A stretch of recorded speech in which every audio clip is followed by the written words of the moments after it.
gas-poisoned poles, hidden grenades, and labyrinthine tunnels. Thus, the Viet Cong held off the United States for 20 years during the Vietnam War, eventually achieving independence and reunifying the country. But how were these tunnels built? And why were they so difficult to conquer? To answer these questions, it is first necessary to say a few words about the war in Vietnam and explain why the United States was there. The Vietnam War, which broke out in 1955 and ended in 1975, was fought mainly in South Vietnam, between the country's guerrilla fighters and the United States of America. Its origin has to do with decolonization. In the 1940s, in fact, France, which had lost its colonies in Indochina in the Second World War, tried to reconquer them, but was defeated by the independence movement led by the communists, which already at that time, in fact, built part of the underground tunnels, which we will talk about shortly. In the 1950s, after the French defeat, two independent states were born: North Vietnam, in which a communist regime was established, and South Vietnam, governed by a dictatorship linked to the West. In the South, a guerrilla movement developed, the Viet Cong, which fought to reunify the country. The United States, on the other hand, fearful of the possible expansion of communism, decided to intervene. And this is where our story begins. To withstand US attacks, the Viet Cong built extensive underground tunnels. And among them, the most famous and complex system was the QC one. Inside, there were about 200 kilometers of tunnel dug southwest of an area that was very strategic during the Vietnam War, known as the so-called Iron Triangle. It's an area of just 100 square kilometers that was super important for the Viet Cong because supplies and reinforcements came from there, from North Vietnam and Cambodia. And here too, of course, there were tunnels, though a bit fewer, due to the different soil characteristics. From a technical standpoint, the tunnels were dug in alluvial soil, which is a gray clayey soil rich in iron. The thing is, during the monsoon season, the soil is softer and can be dug without too much trouble. But in the summer, the iron oxides in the soil harden it a lot, acting as a binder and creating a material that's almost as tough as concrete. Keep this information in mind.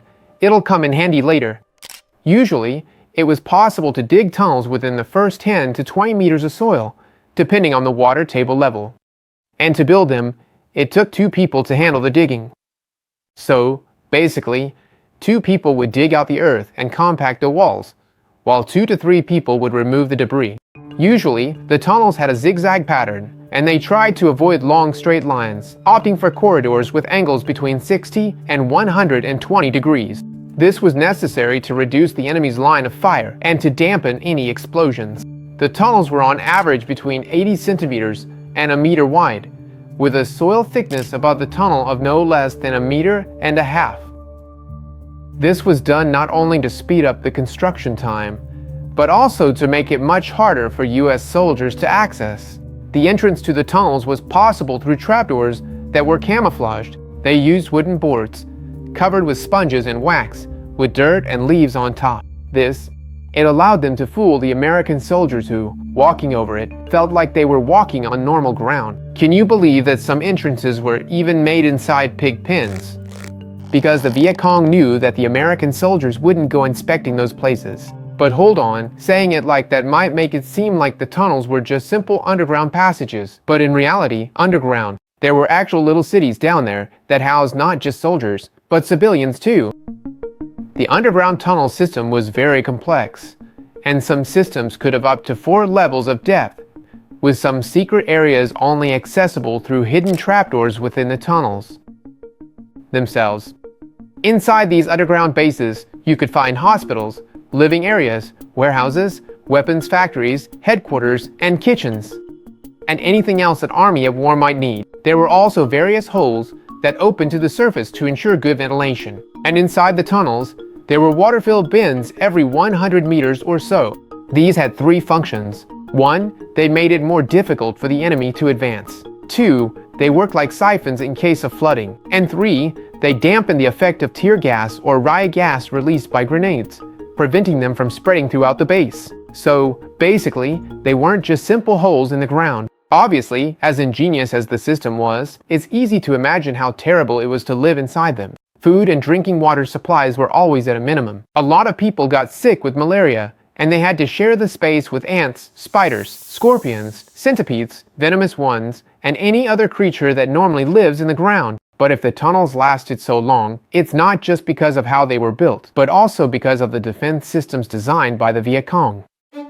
To protect these bases, the Viet Cong set up a defensive system that was as simple as it was ingenious. Let's take a look at the main traps. Among the most well-known are the punji sticks. These were bamboo stakes. Sharpened or, alternatively, made of wood or metal, they were placed at the bottom of a pit and then camouflaged. When an American soldier stepped on the cover of the pit, he would get pierced in the feet and legs by these stakes to make it all in. Even more deadly, the tips were covered with feces or poisonous substances of both plant and animal origin, greatly increasing the risk of infection and poisoning.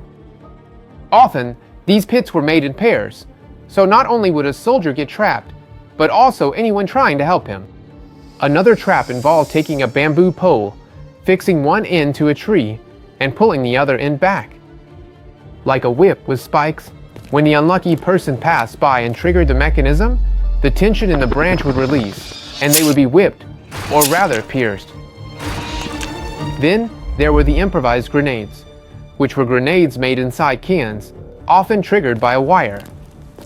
This was stretched between two trees, and when someone stepped on it, it would pull the pin, immediately detonating the grenade. Besides these, there were also pits filled with poisonous snakes, spiked balls swinging in the forest, and bamboo crossbows, and many, many more. As you might have guessed, these defense systems were not only deadly, but also crushed the morale of those who survived, because the jungle is already a hostile environment, and on top of that, the traps could kill you at any moment. Think about these traps. They alone are said to have caused about 11% of the casualties among US soldiers in Vietnam. And obviously, the United States wasn't happy with this situation, and so they set their sights on destroying the tunnels. So in 1966, Operation CRIMP kicked off, which involved bombing the areas where the tunnels were located with B-52s. Or rather, where the United States thought they might be. But it was no use. As we were saying earlier, this soil, once dry, becomes extremely tough. So much so that it perfectly withstands aerial bombings. In the meantime, the US and Australian soldiers, as soon as they found tunnel entrances, would go in, hoping to clear them out. Needless to say, they were dropping like flies, since, as we've seen, there were traps inside the tunnels too. Over time, the role of the so-called tunnel rat emerged. Tunnel rats, literally gallery rats, were soldiers of smaller stature, specially trained to clear the tunnels, and their only equipment was a flashlight and a pistol. By the way, a little anecdote, their original name wasn't rats, but ferrets. However, during a press conference, a journalist didn't know what a ferret was, so he just called them rats. Their job, anyway, was to clear a section of the tunnel and then plant explosives to blow everything up. Explosives that, as you might have guessed, it didn't work very well, since the ground was tough. They then tried to flood the tunnels, but because of the air pockets every 100 meters and the soil absorbing the water, this plan also failed. They realized that continuing like this was getting them nowhere, so a new approach was needed. So, they hired two geologists, Jim Burns and Perry Narton, whose job was to study the soil and provide a detailed report. Specifically, they had to 1. Identify a link between the tunnels and specific environmental features so they could narrow down the area where to search for the tunnels. 2. Understand in detail the characteristics of the soil and how it changes with humidity to better figure out how to destroy them.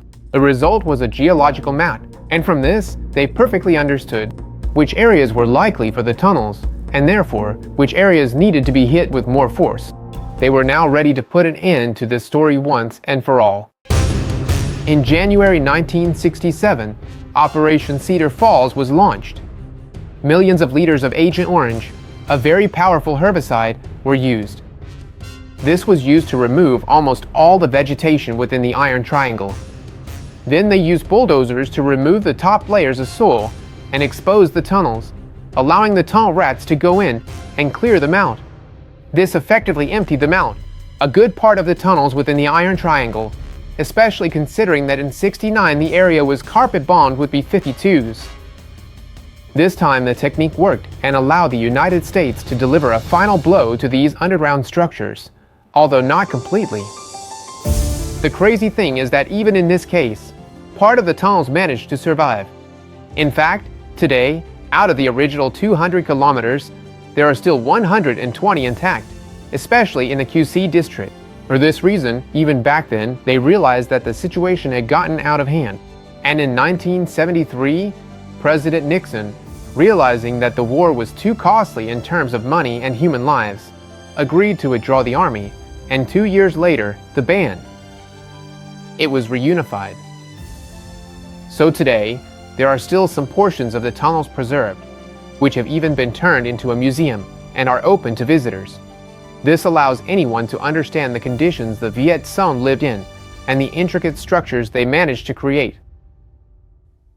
Alright folks, thanks for sticking with me up to this point. This was a video I've been wanting to make for a while, and I hope it helped you understand a bit better. How did that war unfold and why? The Viet Cong managed to put up so much resistance against the United States. If you know of other structures like this, even related to warfare, let me know in the comments. And we'll see each other again in the next video, here on Geopop Everyday Science.